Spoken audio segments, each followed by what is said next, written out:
Première mi-temps de Nicolas Nelka. C'est-à-dire que là, j'ai vu un joueur marcher en Coupe du Monde. Une longue marche vers l'échec, fondée également sur un sérieux coup de main de l'arbitre, lors du match de qualification au mondial contre l'Irlande.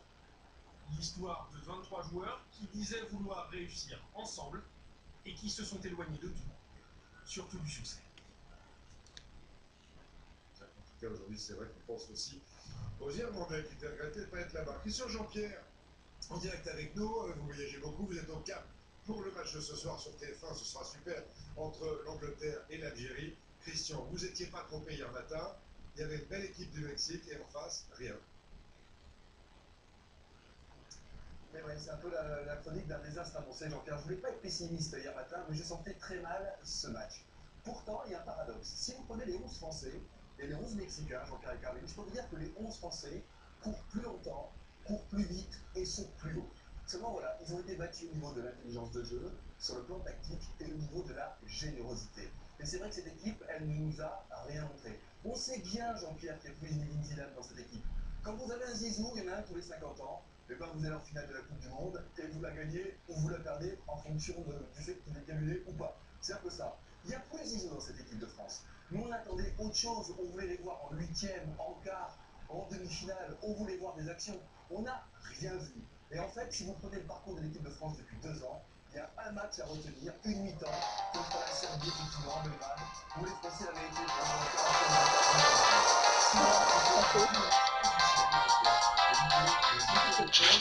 Je filme ma DS pour Rémi, parce qu'il veut que je la filme et... Si vous êtes là-bas, vous n'avez pas la presse française. Écoutez bien pour le dire à vos amis de la presse française, c'est terrible ce matin. À la une de l'équipe, les imposteurs. À la une de France Soir, le mot indigne en rouge. À la une de Libé, nettoyage aztèque. À la une de aujourd'hui en France, le Parisien, lamentable. Le Courrier Picard, les Français impuissants, ils sont gentils. La dégringolade des Bleus pour la Voie du Nord. Comment la France en est-elle arrivée là dans le Nord éclair?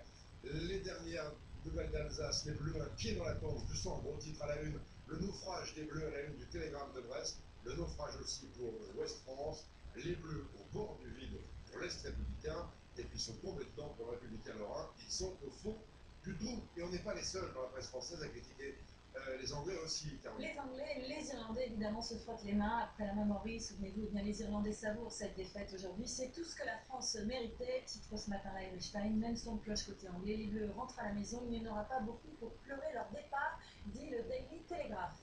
Dès hier soir, on entendait les mêmes mots parmi les supporters qui ont regardé le match à la télé, par exemple, en se regroupant comme ici au Trocadéro devant un écran géant. Déception, colère, tristesse. Rabaï Tamadouche fait des coups. Le son du Vuvuzela qui a fait son apparition dans la capitale. Plusieurs milliers de supporters des Bleus se sont donné rendez-vous hier soir devant l'écran géant du Trocadéro.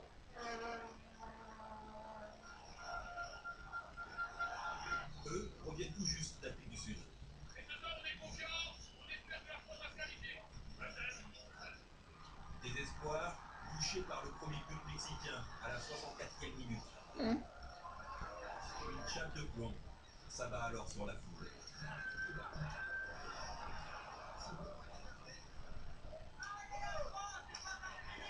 Mais quand Blanco réussit son pénalty quelques minutes plus tard, l'enthousiasme fait alors définitivement place au sarcasme. Et ben voilà, Domenech, au moins il va partir avec ça et c'est bien quoi, parce que c'est ce qu'il fallait. 2-0. Au coup de sifflet final, c'est la soupe à la grimace. Le stade se vide rapidement. Seuls les supporters mexicains venus en nombre s'éternisent. Et pour cause.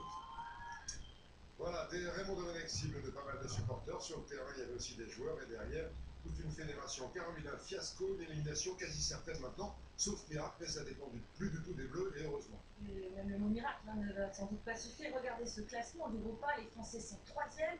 Il reste un match à jouer dans ce groupe, ce qui veut dire que si l'Uruguay et le Mexique font match nul, et bien la France est éliminée de ce mondial. Et pour espérer gagner, il faut marquer beaucoup de buts contre l'Afrique du Sud. Et puis surtout espérer que dans le même temps, l'Uruguay ou le Mexique l'emportent. Donc ça va être ultra compliqué.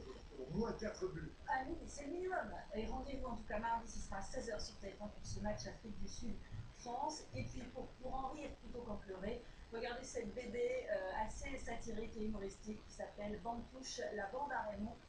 Là, vous avez tout à rigoler. Merci Caroline. Ce soir, donc, beau match, on l'espère en tout cas, en direct sur TF1 avec Christian Jean-Pierre et sa bande. Angleterre-Algérie.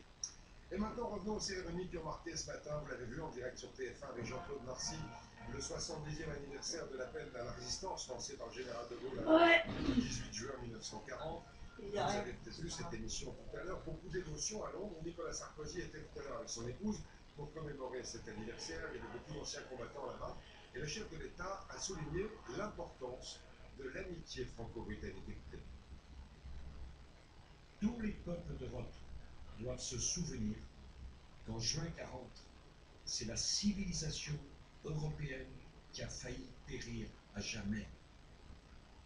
Que l'unité entre nos peuples, que l'unité de l'Europe est la condition de la survie de notre civilisation. Voilà, des centaines d'anciens combattants français et anglais ont fait le déplacement à Londres ce matin. Avec eux, nos correspondants Nicolas Bellet et Sophie Autry.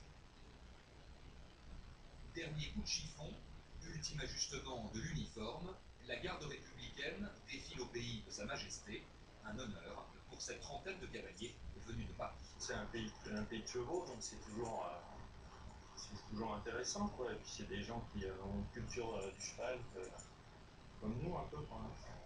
Dans la cour d'honneur du Royal Chelsea Hospital, des vétérans français, britanniques et une multitude d'uniformes. C'est magnifique, formidable de voir toutes les armées côte à côte. Mais les invités les plus importants ne portent plus les armes depuis longtemps. Ces trois hommes ont rejoint le général de Gaulle à Londres dès l'été 1940. Ils reçoivent aujourd'hui la Légion d'honneur des mains du président de la République. Je suis assez ému. À mon âge, finir comme ça, c'est très agréable. Il y a beaucoup de gens qui se demandaient ce qu'on allait devenir. Les Allemands s'installaient, ils s'installaient bien.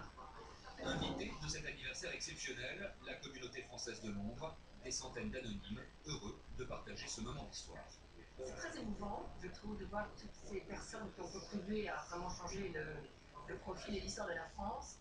Et en même temps, je trouve qu'on est fiers d'être français.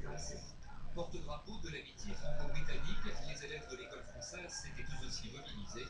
Il est vrai que leur lycée porte le nom du général de Gaulle. Depuis quelques jours dans ce journal, vous le savez, on a évoqué avec vous le souvenir de cet appel du 18 juin. La veille, le général de Gaulle était parti pour Londres, 17 juin 40. Et pour les plus jeunes, il est important de revenir à cette journée du 18 juin que nous raconte Catherine Schmitt.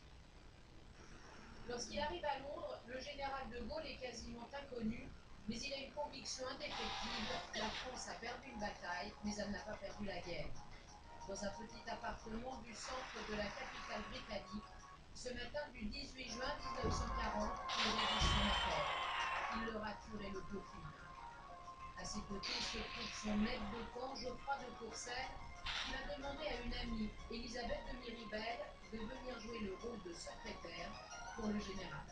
Oui, je pensais à un rocher de la trompette, une très calme, très grand, très impressionnant. J'avais un costume avec des leggings et j'avais une extrêmement calme. À partir de 15h, Elisabeth de Miribel commence à taper le texte, pendant que le général négocie avec le Premier ministre britannique, Winston Churchill, de pouvoir lancer son appel sur les ondes de la BBC. C'est chose faite dans la soirée, et le chef de la France libre répétera sa volonté de résister plusieurs fois dans les jours qui suivent.